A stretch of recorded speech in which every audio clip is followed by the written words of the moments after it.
तो उसके भारत की ओर बढ़ने की एक वजह ये थी कि वो एक योगी से मिलना चाहता था और ये सीखना चाहता था कि वो अमर कैसे बने।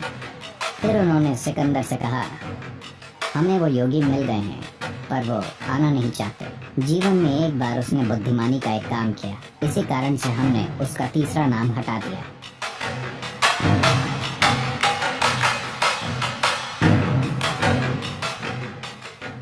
देखिए सिकंदर,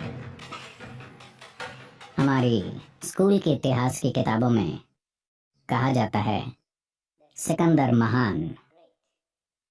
उन्हें सिर्फ पहला और बीच का नाम पता है, उन्हें आखिरी नाम नहीं पता। उसका नाम था सिकंदर महान बेवकूफ। पर यह बहुत लंबा है तो किसी ने नाम का आखिरी हिस्सा हटा दिया।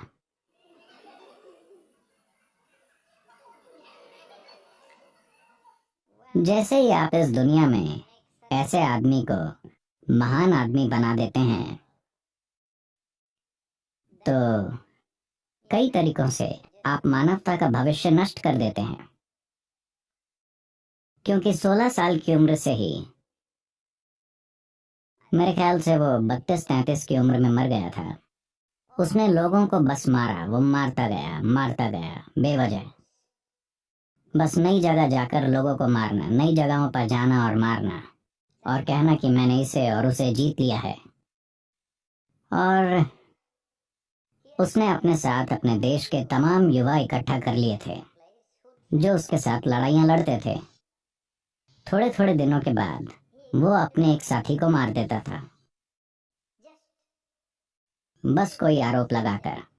क्योंकि हमेशा ऐसे तानाशाह को लोग धोखा देते हैं और उसे डर होता है कि कोई धोखा दे देगा, तो वो कोई बहाना खोज कर कहते उसने ऐसा किया था और उसे लोगों के सामने मार दिया जाता।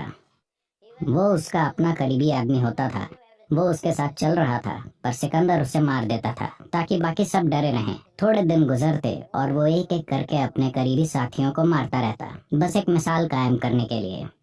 वो ऐसा इंसान था, वो हर समय मौत बांटता रहता था पर खुद मरना नहीं चाहता था। वो चाहता था सब मर जाएं, पर खुद मरना नहीं चाहता था। तो उसके भारत की ओर बढ़ने की एक वजह ये थी क्योंकि प्राचीन भारत और ग्रीस के बीच बहुत लेन देन होता था, ज्यामिति, गणित और योग का आदान प्रदान। डेल्फी में एक लिंग है जिसे पृथ्वी की नाभि माना जाता है क्योंकि उसे मणिपूरक चक्र की तरह बनाया गया था। उसमें मणिपूरक को बहुत शक्तिशाली रूप से स्थापित किया गया था। अब उसे उसके मूल स्थान से हटाकर संग्रहालय में रख दिया गया है, पर फिर भी थोड़ा चटका हुआ है। मेरे ख्याल से काफी विकृत हो गया है, पर फिर भी बहुत शक्तिशाली है। मुझे ठीक नहीं मालूम, शायद 5000 या 5200 सालों बाद भी वो ऊर्जावान है। तो उन दिनों में ये लेन देन बहुत सालों तक चला था। तो जाहिर है कि उन्होंने भारत के रहस्यदर्शी योगियों के बारे में सुन रखा था। तो उसने सुना था कि ऐसे योगी हैं जो अमर हैं। तो उसके भारत पर चढ़ाई करने की एक वजह ये थी कि वो एक योगी से मिलना चाहता था और ये सीखना चाहता था कि वो अमर कैसे बने। तो जब वो पास पहुंचा, जब वो शायद हिंदू कुश पहाड़ों के पार पहुंचा, उसने पहाड़ों को पार किया। वो दूसरी तरफ पहुंचा और सबसे पहले उसने ये कहकर कुछ आदमी भेजे कि देखो वहां क्या चल रहा है, और अगर कोई योगी या रहस्यदर्शी मिल जाए तो उसे यहाँ ले आओ। तो वो ढूंढने निकले और फिर उन्होंने देखा एक योगी पेड़ के नीचे बैठा था और उसने सिर्फ लंगोटी पहन रखी थी और वो परमानंद में था। उन्होंने जाकर उसे देखा और बोले, ए, तुम हमारे साथ चलो, हमारे सिकंदर ने बुलाया है। शायद आपको पता हो कि आज भी अफगानिस्तान में कई लोगों का नाम इस्कंदर या सिकंदर रखा जाता है। इसका असली शब्द या मूल शब्द है स्कंद। स्कंद शिव के पुत्र हैं, जिन्हें हम तमिलनाडु में मुरुगा कहते हैं। Because Skanda was such a great warrior. स्कंद एक महान योद्धा थे, तो ये शब्द मशहूर हो गया। जो भी अच्छा योद्धा होता वो स्कंद या स्कंदर बन जाता। स्कंदर, स्कंदर, सिकंदर, इस शब्द में बदलाव आते गए। तो वो उनसे बोले, योगी चलो। योगी ने हंसकर कहा, मैं कहीं नहीं जाऊंगा, मैं यहीं रहूंगा।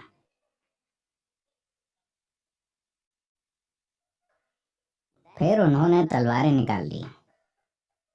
वो हिंसा करने वाले लोग थे। वो सिर काटने से पहले सोचते नहीं थे। उनके लिए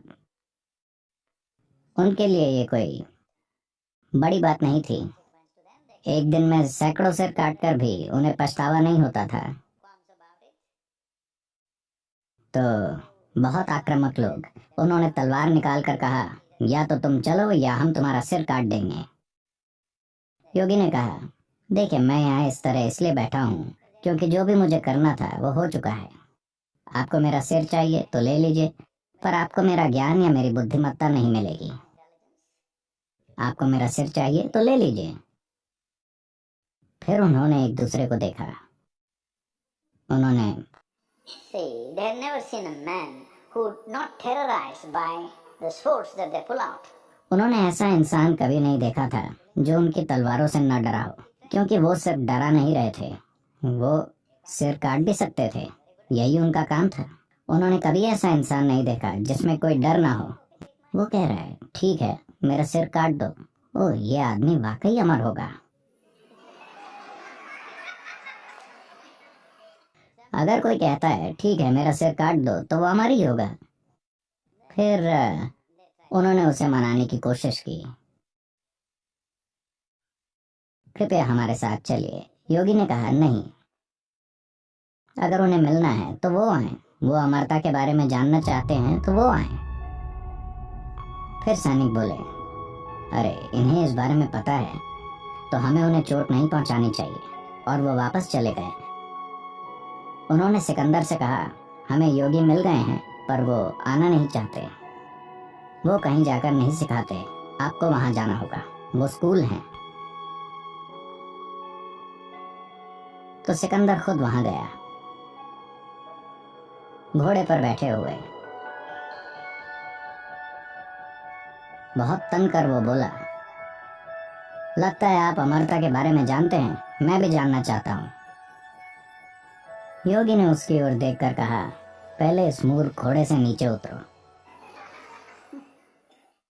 आप ऐसे जानवर पर बैठते हैं जो आपसे कम बुद्धिमान है, और अचानक आप ऐसे तन जाते हैं। क्या आपने देखा है, जैसे लोग घोड़े पर बैठते हैं उन्हें लगता है कि वो एक बड़ी हस्ती हैं।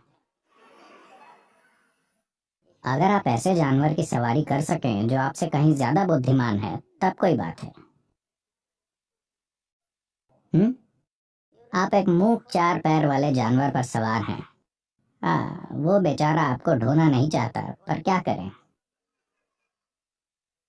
तो सिकंदर नीचे उतरा और उसने पूछा, मैं अमर होना चाहता हूँ, क्योंकि वो अब उतना मजबूत नहीं रहा था जैसा 5-10 साल पहले था। शरीर कुछ समय बाद इस तरह की चोटें नहीं झेल पाता, धीरे धीरे ये थक जाता है। तो वो बोला, मैं अमरता के बारे में जानना चाहता हूँ, क्या आप मार्गदर्शन करेंगे। योगी ने उसे देखा और समझ गए इससे कुछ बोलकर भी कोई फायदा नहीं होगा। वो बोले, हाँ, अगर तुम अमर होना चाहते हो तो रास्ता इधर से है। उन्होंने पूरा रास्ता समझा दिया, जंगलों से गुजरता हुआ एक कठिन रास्ता। मेरे बताए रास्ते पर जाओ, वहां तुम्हें एक छोटी गुफा मिलेगी। उस गुफा में एक साफ पानी का कुंड है। चुल्लू भर पानी पीकर तुम अमर हो जाओगे। तो वो अपने सैनिकों के साथ चल पड़ा। जैसे जैसे वो आगे बढ़ा, 3 दिन बाद योगी द्वारा बताए रास्ते के सभी पड़ाव चिन्ह मिलते गए। फिर उसने देखा उसके साथ 5-6 सिपाही थे।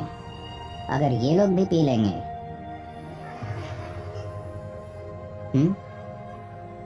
अगर वो अमर हो गए, तब मैं उनसे कैसे निपटूंगा? क्योंकि जीवन भर उसने लोगों को मौत का डर दिखाकर हर चीज की।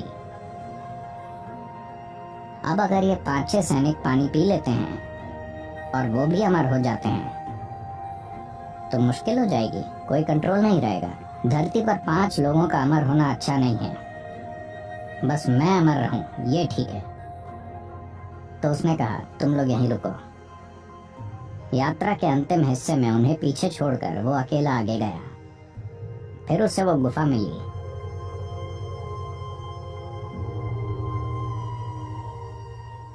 गुफा के अंदर उसे एक साफ पानी का कुंड दिखा। वो अंदर जाकर पानी पीने ही वाला था। कुंड के दूसरे किनारे पर बैठे एक कौवे ने कहा, रुको। उसने कौवे को देखा। सौभाग्य से पानी हाथों से रिस जाता है। कौवा बोला, देखो मैंने ये पानी पिया था, पता नहीं कितने लाख साल हो गए, और अब मैं मर भी नहीं सकता। मैं बस यहाँ हमेशा के लिए बैठा हूँ। कल्पना कीजिए, अगर आप अमर हो जाएं, तो आप आत्महत्या भी नहीं कर पाएंगे।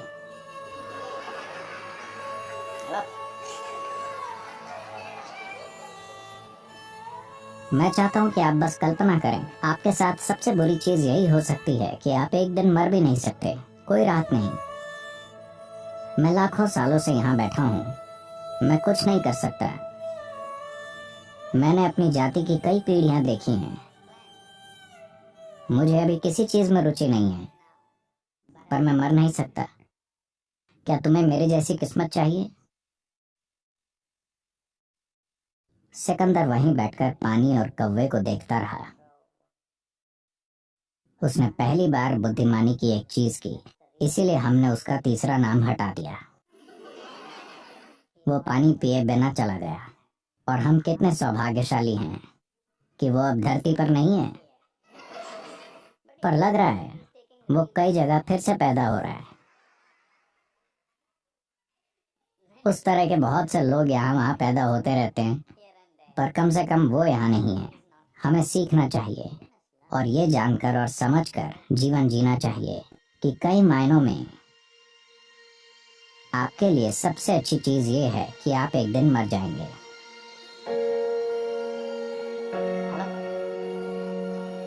कल्पना कीजिए कि अगर आप नहीं मरते तो आप कितनी बड़ी परेशानी बन जाएंगे। आपको जीवन पूरी तरह जीना चाहिए। जो भी आपकी सर्वोच्च क्षमता है, आपको उसके मुताबिक जीना चाहिए, पर समय आने पर आपको जरूर मरना चाहिए, है ना? तो अगर आप मृत्यु को नकारात्मक मानते हैं, तो सकारात्मक क्या है? अमरता? ये आपकी सबसे बड़ी मूर्खता होगी। सिकंदर जैसे बेवकूफ में भी वो पानी न पीने की बुद्धि थी। तो ये समझना बहुत जरूरी है कि योग अमरता के बारे में नहीं है, योग समझदारी से जीने